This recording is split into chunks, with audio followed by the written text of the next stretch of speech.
Dans cette série, j'ai beaucoup parlé d'événements ou de phénomènes inexpliqués. Mais aujourd'hui, je vais faire un petit aparté sur un endroit particulier.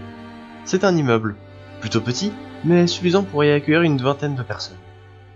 Ça vous intéresse ? Bon, si mes souvenirs sont bons, c'était un immeuble nommé Georgia.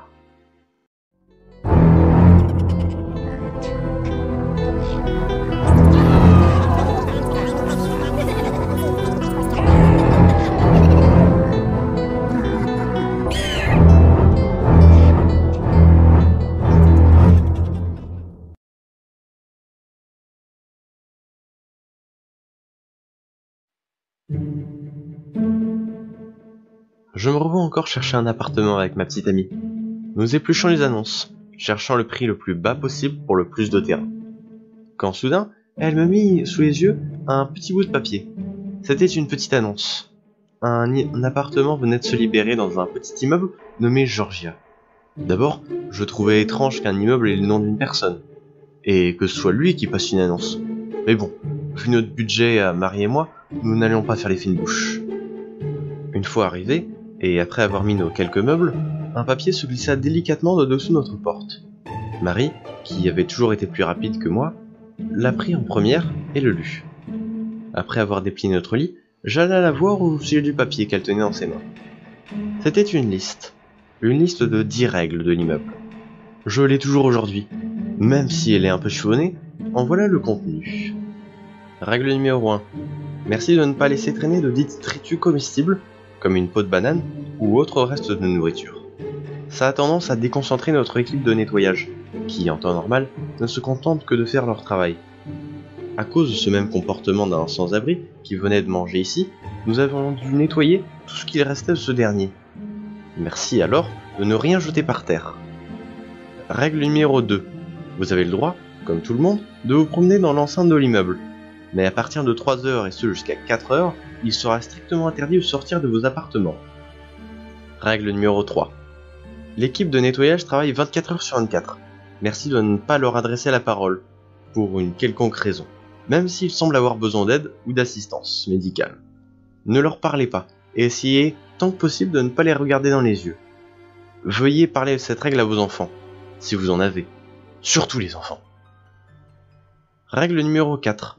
Les enfants âgés de moins de 15 ans ont l'interdiction totale de sortir sans être accompagnés pour les raisons citées précédemment. Règle numéro 5.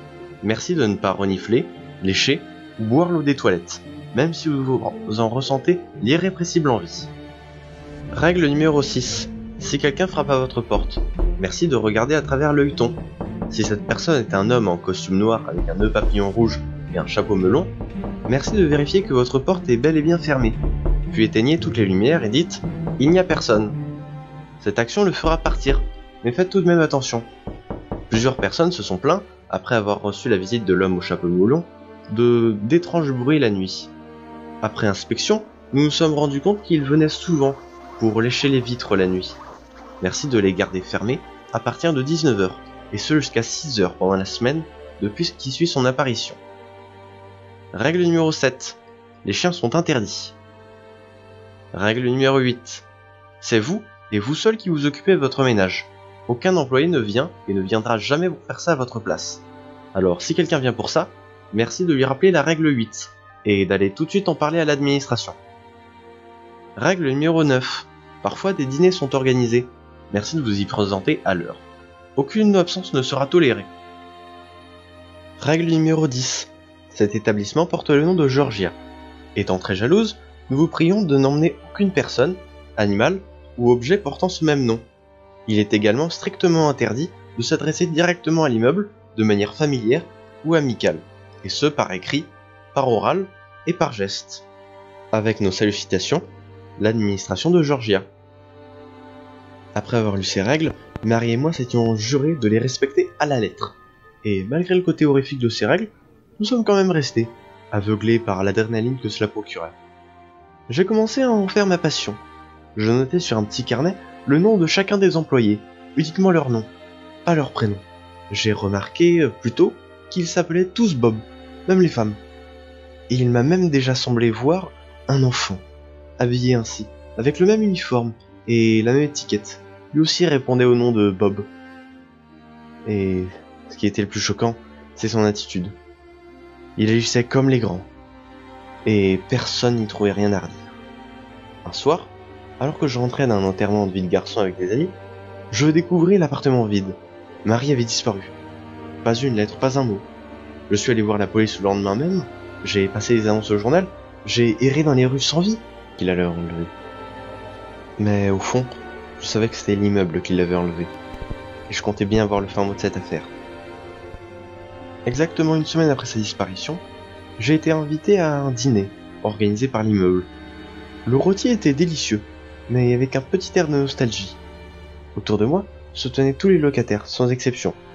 Je ne les avais pas beaucoup vus, mais comme moi, ils avaient un air assez apitoyé. Ils hésitaient presque à manger la nourriture. Je ne l'ai pas remarqué tout de suite, mais un homme avec la tête ornée d'un chapeau melon s'en allait au loin. Alors que j'allais pour le suivre, je fus stoppé dans mon élan par la règle numéro 2. En effet, il était 3 heures passées. Une fois rentré chez moi, je découvris sur ma table une lettre dont le contenu m'a profondément choqué.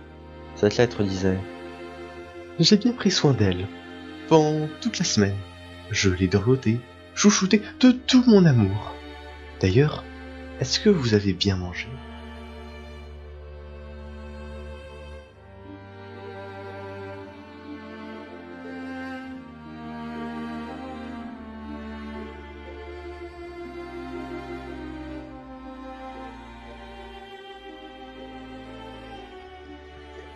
Exceptionnellement, et ce grâce à Georgia, des nouvelles règles ont été mises en place pour cette vidéo. Règle numéro 1, merci de vous voyer Georgia et de l'appeler Dame Georgia.